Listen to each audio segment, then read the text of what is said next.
jazz, again, was jazz dancing on the surface, but striving to tell a much more profound and important aspect of the teenagers' attitude toward life today.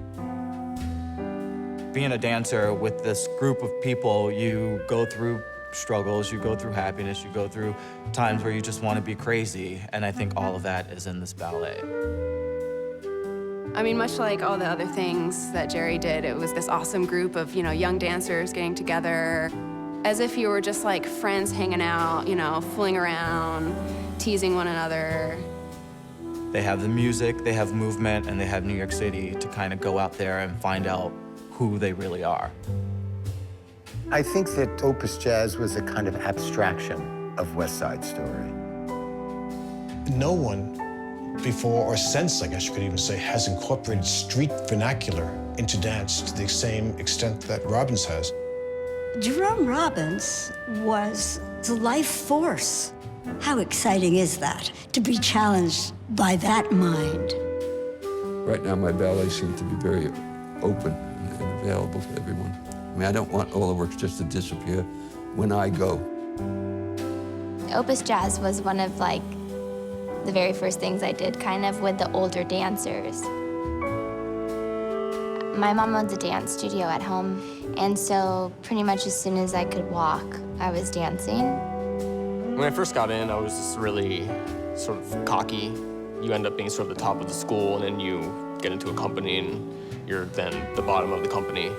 I know this is what I want to do. This is what I love. It makes me happy, to be able to express myself on stage.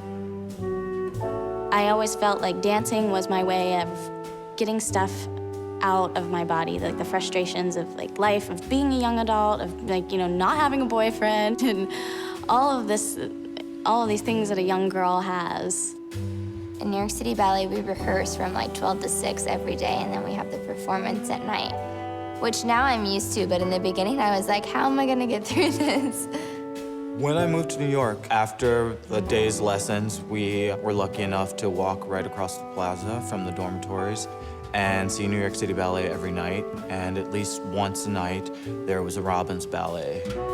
With the Robbins rep, it's about sort of relating to everybody around you. You're not really ever performing to an audience. You're not just like an abstract figure most of the times in his work. You're a real human with real feelings.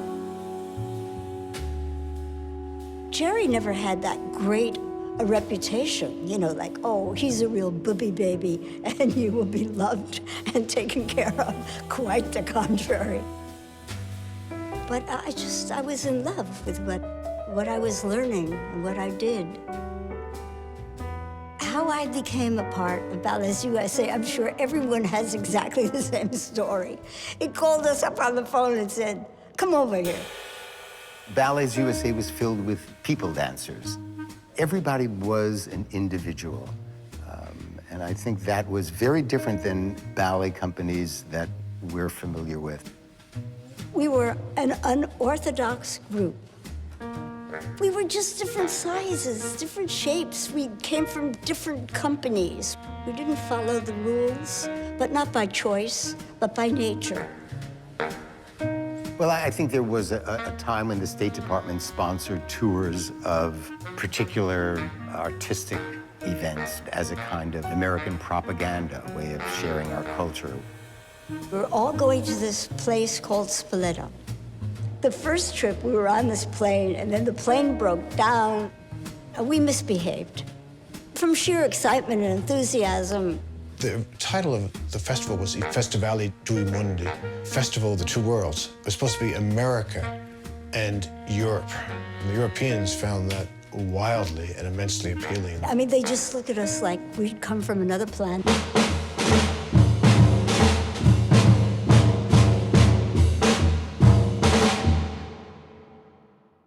The applause went on for over 20 minutes. And people carried us through the streets. It was just the big thing that took place in dance in 1958 in Europe was Ballet USA. We toured to Trieste, the World's Fair, Belgium, all of those crazy places. was a new and exciting experience for all of us.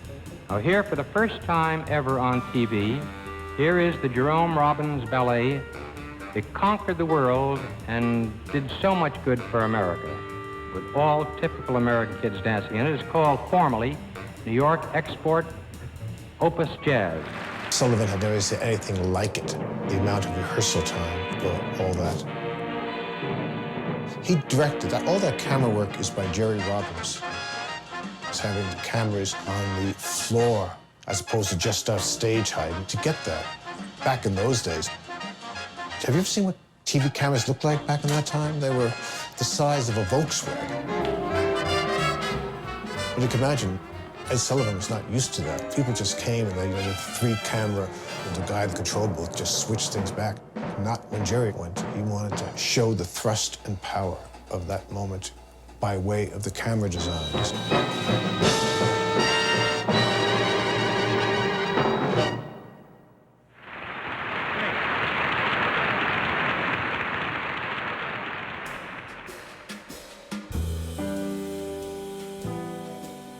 I thought it was amazing to have this ballet made in the 50s and to have blacks and whites together on stage, dancing, going through the same things. That was really not heard of back then. To have something captured forever is always scary, but that's what's so cool about it. We're the same age as the cast that premiered it. Wow, this looks like Rome, doesn't it? This is really exciting. It's sort of like when we went to Spoleto. We didn't know what to expect.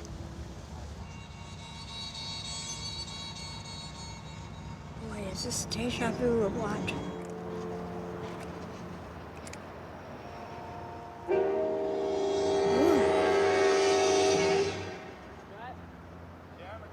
It's a really emotional impact for me. It really is. Like, you look like us. You know?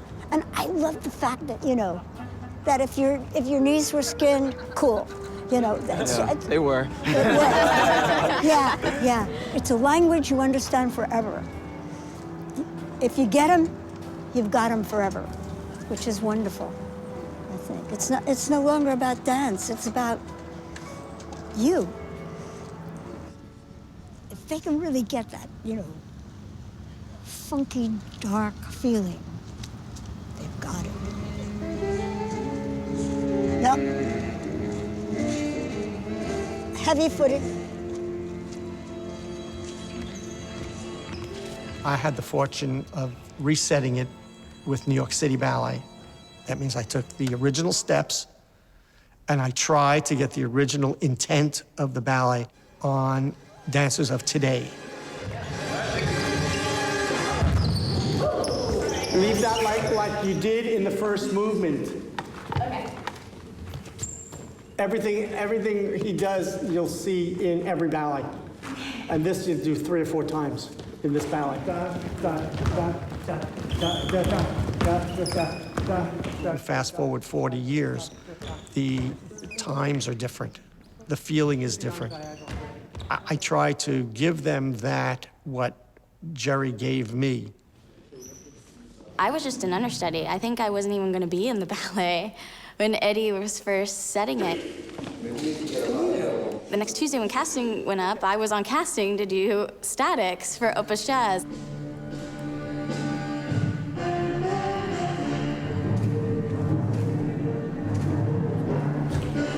This is the very first time I'd ever been on principal casting. It was just super exciting. I really wanted her to do this because she was the only one that could portray that particular part. If it meant for her to, you know, come out of the corps de ballet to do it, that's what it meant. Sean and I met at the School of American Ballet. We've been best friends for about 10 years. When Opus Jazz was staged, we were just comfortable in our skins, finally, after the initial rocky period when you first get in the company. Pretty soon after we learned and performed the ballet, we developed the idea to make it into a film. We kind of just wanted the company to get out there in a way that we hadn't quite seen them before.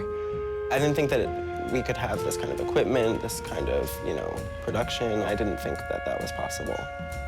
Things don't really change that much. What was resonant for kids then is still resonant for kids now.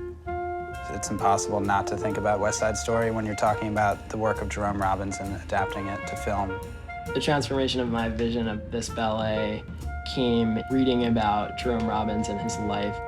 I always feel like I'm trying to live up to what Jerome Robbins would have wanted his work to be. A lot of the locations were inspired by the original stage backdrops, which were designed by Ben Shawn. The kind of shapes of the backdrop suggested certain real-life locations. The thing about those sort of abandoned spaces is just kind of, to me, had something to do with like the regeneration of the same issues. Every space has sort of been taken. You have to build on the ruin of something else. You have to build on what came before you, even when you're trying to carve out your own artistic space. It's not like any other ballet or jazz scores I've ever heard. It's really abstract, and it works perfectly for the sort of abstract/narrative hybrid that Opus Jazz is. What my role is on the film is keeping the choreography intact. I find in Robbins' work, he creates this community. As a ballet master, I have tried to keep that kind of feeling. There are certain passages in the choreography I just feel like I know what he meant, without ever having met him. And I feel like that's almost more pure because I've only gotten to know him through his work. Well, I think that for a dance to endure, it needs to be able to survive distortion. There needs to be something so emblematic in its structure, in how it's made, that it can endure the differences in the culture of the moment, the culture of the time, changing values.